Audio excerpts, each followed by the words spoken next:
Breaking news, మీ వాహనాలకి insurance కనుక లేకపోతే ఇకపై మీకు no diesel, no petrol, no CNG or anything.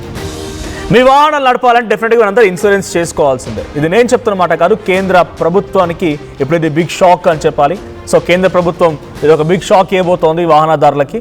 So insurance లేకుంటే no petrol, no diesel, no insurance, no fuel పై సుప్రీంకోర్టు కీలక వ్యాఖ్యలు చేసింది. పైలట్ ప్రాజెక్టుగా అమలు చేయాలని కేంద్రానికి సుప్రీంకోర్టు ఆదేశాలు జారీ చేసింది. దేశంలో 16.54 కోట్ల వాహనాలకి ఇన్సూరెన్స్ లేదని సుప్రీంకోర్టు ముందు ఈ విషయాన్ని పలువురు ఉంచే ప్రయత్నం చేశారు. సో 56% వాహనాలు ఇన్సూరెన్స్ లేకుండానే రోడ్లపై తిరుగుతున్నాయనేది సుప్రీంకోర్టు వ్యాఖ్య. పెట్రోల్ బంకుల్లోనే ఇన్సూరెన్స్ వెరిఫికేషన్ టెక్నాలజీ, ఇన్సూరెన్స్ లేకపోతే పెట్రోల్, డీజిల్ ఇవ్వకూడదనేటువంటి ఒక మాటని సుప్రీంకోర్టు మాట్లాడుకొచ్చింది. అయితే ఇంకోవైపు హైవేల పైన సీసీటీవీ కెమెరాలతో స్పీడ్ గన్స్ మాదిరిగా ఏ రకంగా అయితే ఏర్పాటు చేసి స్పీడ్ని డిటెక్ట్ చేస్తున్నారో, ఆ స్పీడ్ డిటెక్షన్లో భాగంగానే ఇన్సూరెన్స్ డిటెక్షన్ కూడా చేసే విధంగా కెమెరాలు ఏర్పాటు చేయాలి. ఆ వెహికల్ కనుక ఇన్సూరెన్స్ లేదనుకుంటే వెంటనే చలాన్ పడిపోవాలి.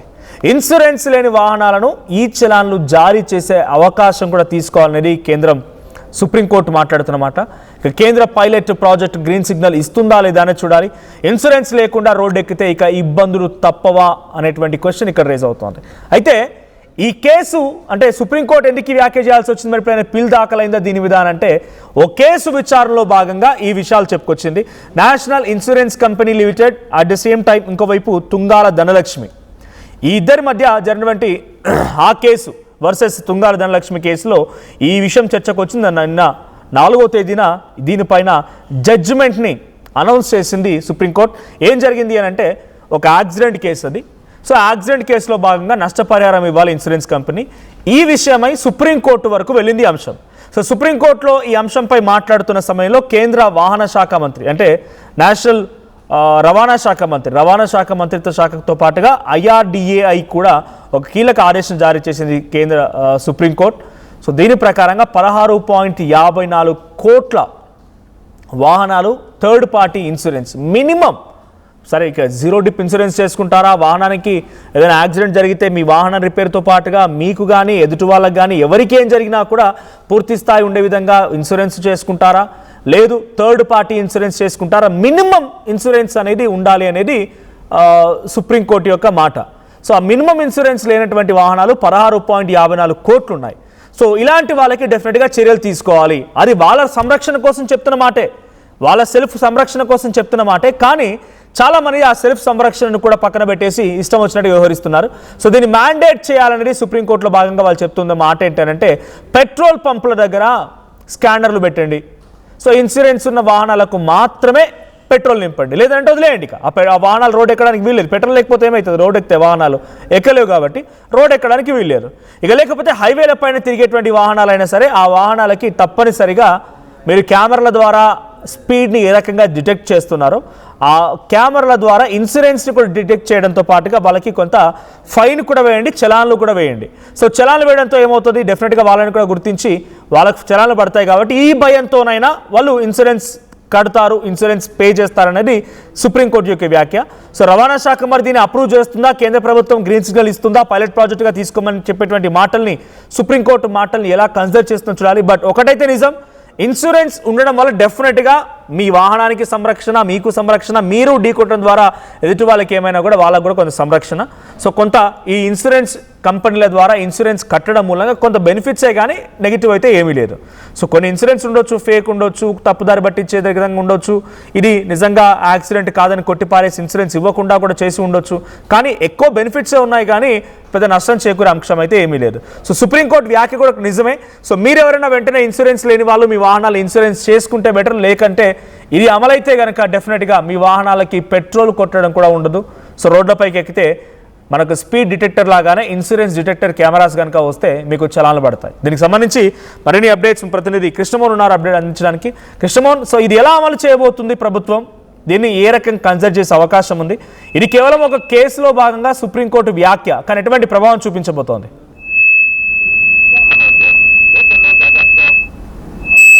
కృష్ణమోహన్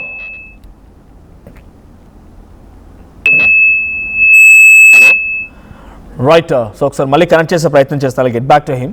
సో ఒకసారి ఎలా అమలు చేసే అవకాశం ఉంది అని చెప్పి నేను కొన్ని ఎట్లా చేస్తారు, ఏ రకంగా అమలు చేయబోతున్నారని వెతికినప్పుడు స్కానర్స్ అందుబాటులో ఉండాల్సిందే. ఎలా అమలు చేస్తారంటే సో స్కానర్స్ అమల్లో ఉండాల్సిందే, తర్వాత కొన్ని టెక్నాలజీ అప్గ్రేడ్ అవ్వాల్సిందే.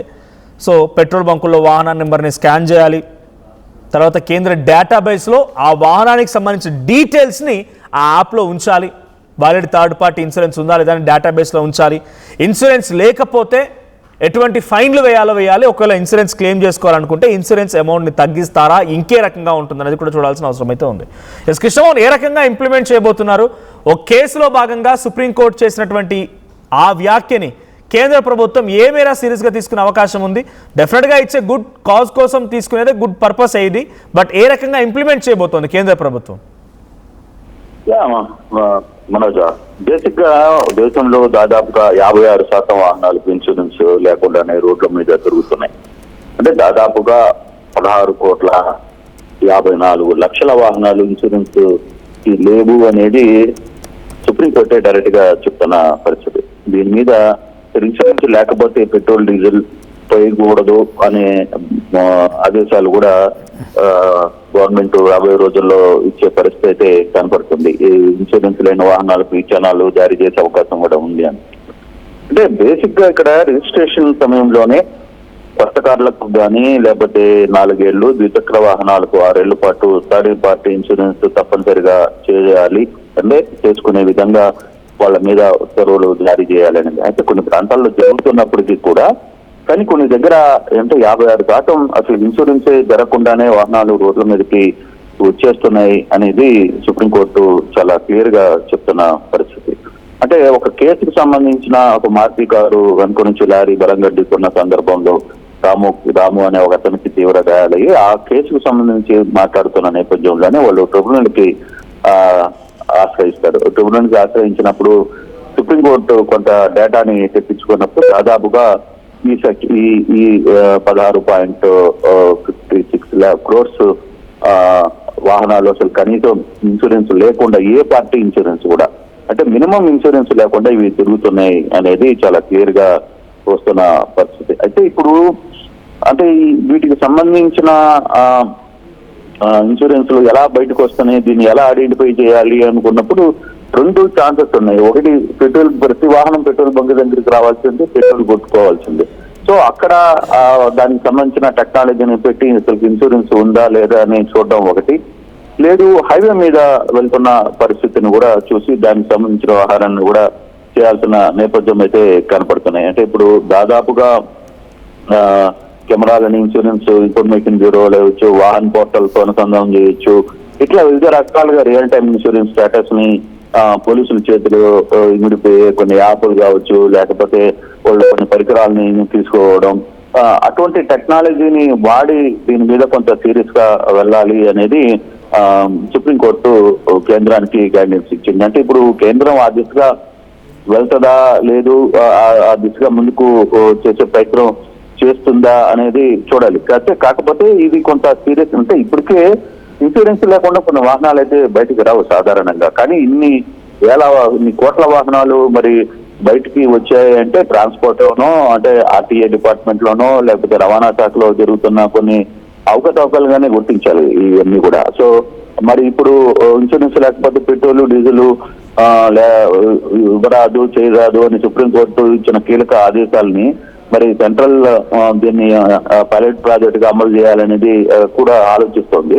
మరి అది ఎప్పుడు ఆలోచనలోకి అంటే కార్యరూపణకి వస్తుంది, దాన్ని ఏ విధంగా ముందు మార్గదర్శకాలు ఏమైనా పెడతారా, లేదు దానికి సపరేట్ యాప్, లేదు కొన్ని పరికరాలు, లేదు ఇన్సూరెన్స్ బండికి ఉందా లేదా అని వెంటనే ఆ నంబర్ కొట్టంగానే తెలిసిపోయే అవకాశం ఏమన్నా ఉందా, ఇవన్నీ కూడా చూడాల్సిన పరిస్థితి అయితే ఉంది. కానీ కేంద్రం దీని మీద ఏ విధంగా రియాక్ట్ అవుతుందో, ఆ దిశగా ముందుకు వెళ్లే ప్రయత్నం ఏమైనా చేయబోతుందా అనేది కూడా కొన్ని రోజుల్లో కానీ మనకి పూర్తి సమాచారం రాలేదు. కానీ సెంట్రల్ సుప్రీంకోర్టు ఆదేశాలు ఇచ్చింది కాబట్టి ఖచ్చితంగా రవాణా శాఖ కూడా, సెంట్రల్ రవాణా శాఖ కూడా దీని మీద కొంత దృష్టి పెట్టే అవకాశం అయితే కనపడుతుంది.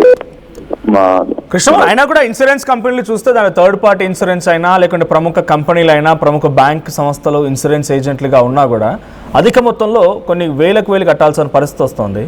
సో సహజంగా కొంతమంది క్లెయిమ్ చేసుకునే వాళ్ళు తక్కువ శాతంగానే ఉంటారు, దాన్ని రిటర్న్గా మళ్ళీ యూజ్ చేసుకునే వాళ్ళు, యూజ్ చేయకునే వాళ్ళు కూడా ఉంటారు. సో ఇలాంటి పరిణామాల్లో ఒకవేళ నిజంగానే ఇది ఇంప్లిమెంట్ మ్యాండేట్ చేస్తే, సో ఏకంగా సుప్రీంకోర్టే చెప్తోంది 16.54 కోట్ల మంది వాళ్ళ వాహనాలకి ఇన్సూరెన్స్ చేయలేదు అని అంటే, ఎందుకు చేయలేదు? బహుశా వాళ్ళు మ్యాండేట్ కాదనుకున్నారో, యూజ్ చేయలేమనుకున్నారో, రకరకాల కారణాలు ఏదైనా ఉండొచ్చు. ఒకవేళ వాళ్ళందరినీ కూడా మోటివేట్ చేయడానికి, ఇన్సూరెన్స్ వైపుగా మరలించడానికి కేంద్ర ప్రభుత్వం ఈ ఇన్సూరెన్స్ అమౌంట్ ఏమైనా తగ్గించే అవకాశం ఏమైనా ఉంటుందా? అంటే నెక్స్ట్ ఫర్దర్గా అలాంటి ఆలోచన చేయొచ్చా? డెఫినెట్ గా ఈ పాయింట్ కూడా చాలా మంది ఇన్సూరెన్స్ లోకి వెళ్ళకపోవడానికి కూడా కారణం ఏంటంటే, మనం ఇన్సూరెన్స్ కడతాం, చాలా వేలు వసూలు చేస్తారు కొన్ని ప్రైవేట్ ఇన్సూరెన్స్ కంపెనీలు. తర్వాత మనం ఇన్సూరెన్స్ ఏదైనా బండికి ఏదైనా దెబ్బ తగిలినా, లేకపోతే ఇంకోటి ఏదైనా జరిగినా, ఆ ప్రయాణిస్తున్న వ్యక్తికి ఏదైనా జరిగినా దాని మీద ఇన్సూరెన్స్ అప్లై చేయడానికి 100 కోరీలు వేస్తారు, 100 రకాలుగా ఇబ్బందులు పడతారు. ఇవన్నీ మనకి ఎందుకు ఇన్సూరెన్స్ లేకపోతే మనకి ఏంటంది అవసరం లేదని కూడా చాలా మంది భావిస్తుంటారు. అటువంటి కేటగిరీలోనే ఈ 56% పీపుల్ కూడా ఉండవచ్చు. లేదు అసలు మనకి ఇన్సూరెన్స్ సంబంధమే లేదు, మనం ఏదో పోతుంటాం వస్తుంటాం అనే యాంగిల్లో కూడా మాట్లాడచ్చు. కానీ ఇప్పుడు ఆబ్వియస్లీ ఇప్పుడు పాయింట్, మీరు చెప్పిన పాయింట్ కూడా కీలకమైనది. ఎందుకంటే ఇన్సూరెన్స్లు చేసుకోవాలి అనుకుంటే కొంత ప్రభుత్వ వాళ్ళు ఇన్సూరెన్స్ కంపెనీలకి చెప్పాలి, అరే బాబు ఈ బండికి ఇంత ఇన్సూరెన్స్ పెట్టుకోండి, మీరు నామినల్ గా వసూలు చేయండి, లేదు ఇంకా దాన్ని ఎంతవరకు వాళ్ళకి అందుబాటులో. అంటే ఇప్పటికే వాహనాల రేట్లు విపరీతంగా పెరిగిపోయిన పరిస్థితులు ఉన్నాయి, మరి ఇన్సూరెన్స్ లో కలిసి మోపిడవుతుంది. సో అటువంటి టైంలో కొంత వాటిని తగ్గించే ప్రయత్నం ఇన్సూరెన్స్ కంపెనీలు కూడా చూడాలి. మరి సెంట్రల్ గవర్నమెంట్ పైలట్ ప్రాజెక్ట్ గా చేయబోతుంది సుప్రీంకోర్టు ఆదేశాలతో, కాబట్టి దాన్ని ఈ విధంగా ఆలోచించే పరిస్థితి ఉంటుంది. బహుశా ఇది కూడా ఒక చర్చకు వచ్చే అవకాశం అయితే కనబడుతుంది. దానికి ఇన్సూరెన్స్ కంపెనీలు ఏ విధంగా రియాక్ట్ అవుతాయి కూడా చూడాలి. Manoj, right, thank you Krishnamohan. So మొత్తంగా దేశంలో పెద్ద సంఖ్యలో వాహనాలు థర్డ్ పార్టీ ఇన్సూరెన్స్ లేకుండానే పరుగులు తీస్తున్నాయి అని చెప్పి అటు సుప్రీంకోర్టు కీలక వ్యాఖ్యలు చేసింది. సో రిజిస్ట్రేషన్ సమయంలోనే కొత్త కార్లకి 4 ఏళ్ల పాటుగా ఇన్సూరెన్స్ ఉండే విధంగా, అండ్ 2 వీలర్ వెహికల్స్కి అయితే ఏకంగా 6 ఏళ్ల పాటుగా థర్డ్ పార్టీ ఇన్సూరెన్స్ ఉండే విధంగా తప్పనిసరిగా కొనుగోలు చేసేలా ఇంప్లిమెంట్ చేయాలనేది సుప్రీంకోర్టు వ్యాఖ్య. సో ఇప్పుడు బీమా అమల్లో ఉన్నటువంటి వాహనాలకు మాత్రమే ఆయిల్ కూడా ఇవ్వాలనేది సుప్రీంకోర్టు మాట్లాడుతున్న మాట. మరి దీన్ని ఎలా అమలు చేస్తారు, పైలట్ ప్రాజెక్టుగా తీసుకొని ఏ రకంగా ముందుకు తీసుకెళ్తారో చూడాలి.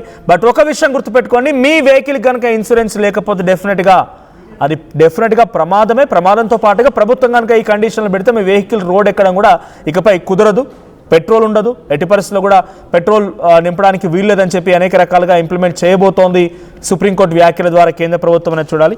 సో అయితే ఒక కేసు విషయంలో జరిగిన సంఘటన ఇది. సో మారుతి 800 కారును వెనక నుంచి వచ్చినటువంటి లారీ బలంగా ఢీకొట్టింది. అందులో ప్రయాణిస్తున్నటువంటి ఒక వ్యక్తి గాయపడి తర్వాత చికిత్స పొందుతూ చనిపోయాడు. ఆ తర్వాత ఆ కుటుంబానికి ఆధారమైన వ్యక్తి కోల్పోయినందుకు ఆ ఇన్సూరెన్స్ కంపెనీ 10 lakhs రూపీస్ ఇప్పించాలని కోరుతూ అతని కుటుంబ సభ్యులు మోటార్ వెహికల్ చట్టం 166 కింద ట్రిబ్యునల్ ఆశ్రయించారు. అయితే వాహనానికి తప్పితే యజమానికి సంబంధించిన వ్యక్తిగత రిస్క్ని కవర్ చేయడానికి ఎలాంటి బీమా ప్రీమియం చెల్లించకపోవడంతో సో ఆ కుటుంబ సభ్యులకి లేదంటూ అడిగే అర్హత లేదంటూ 2009లో ఈ తీర్పు వచ్చిందట. దాన్ని సవాలు చేస్తూ 2012లో వారికి అనుకూలంగా ఉమ్మడి హైకోర్టు తీర్పునిచ్చింది. ఆ తర్వాత ఇలా అంచెలంచెలుగా వెళ్తూ సుప్రీంకోర్టు వరకు వెళ్ళిన సమయంలో సుప్రీంకోర్టులో ఇప్పుడు ఆ తీర్పును సవాల్ చేస్తూ అక్కడ వచ్చినటువంటి ఆదేశానుసారంగా చేసినటువంటి వ్యాఖ్య ఇది. అంటే ఎప్పుడు అది ఆ ఇన్సిడెంట్ జరిగింది 2009లో అప్పుడు జరిగిన ఇన్సిడెంట్ గాను ఇప్పుడు సుప్రీంకోర్టు వరకు వెళ్ళి సుప్రీంకోర్టు ఆ కేసులో భాగంగా ఇచ్చిన తీర్పు ఇది. సో ఫైనల్లీ ఇన్సూరెన్స్ డెఫినెట్గా మ్యాండేట్గా భావించండి. ఇలాంటి చాలా అంశాలు ఉన్నాయి, చెప్పాలంటే చాలా ఉదాహరణలు ఉన్నాయి. సో ఒక్కసారి ఇన్సూరెన్స్ చేసుకుంటే డెఫినెట్గా మీ వెహికల్కి అది ప్రొటెక్షన్గా ఉంటుంది, వ్యక్తిగతంగా మీ జీవితానికి కూడా కొంత ప్రొటెక్షన్గా ఉండే అవకాశం ఉంది. సో డెఫినెట్గా మీ ఫ్రెండ్స్ ఎవరైనా ఇన్సూరెన్స్ లేకుండా వాహనాల్లో ఇంకా తిరిగినట్టయితే డెఫినెట్గా వాళ్ళకి ఈ వీడియోని షేర్ చేయండి. సో ఇన్సూరెన్స్ చేసుకుంటేనే ఇకపై పెట్రోల్ అనే విషయాన్ని కూడా వాళ్ళకి గుర్తు చేయండి.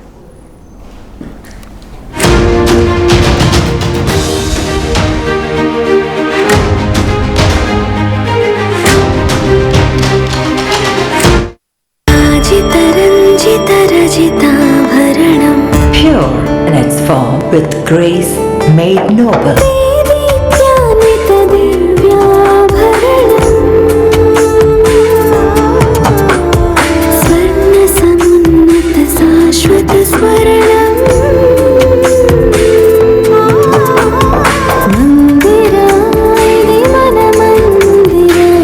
Mandira Premium Silver Jewelry by Manipali.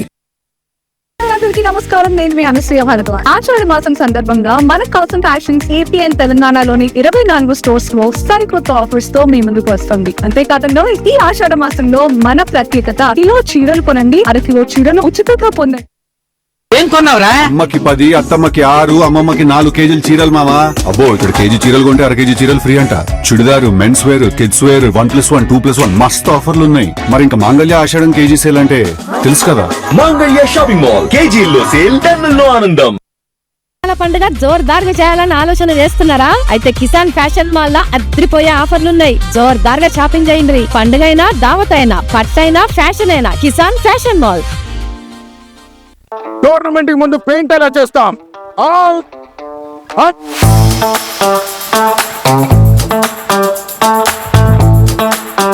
Plan అయితే చాలా బాగుంది సార్ స్టేడియం పరిస్థితి చూడండి. టోర్నమెంట్ ముందు పెయింట్ ఎలా చేస్తాం? టెక్నో పెయింట్స్ ఉందిగా. Techno paints, township, dam, stadium లేదా మనీళ్లు పెయింట్స్ నుంచి పెయింటింగ్ వరకు పూర్తి సొల్యూషన్ కావాలంటే మేమున్నాం. కానీ సార్ టైం కి పూర్తవుతుందా? రోజుకు 23 లక్షల స్క్వేర్ ఫీట్ పెయింటింగ్ చేయగల సామర్థ్యం, 5,000 మంది స్కిల్డ్ లేబర్ టీం మా వెంట ఉంది. 23 లక్షల? అవును, ప్రపంచ స్థాయి రంగులు, అద్భుతమైన షేడ్స్ తో భారతదేశపు అసలైన పెయింట్ మరియు పెయింటింగ్ శక్తి నేనే. VR techno paints. Techno Paints.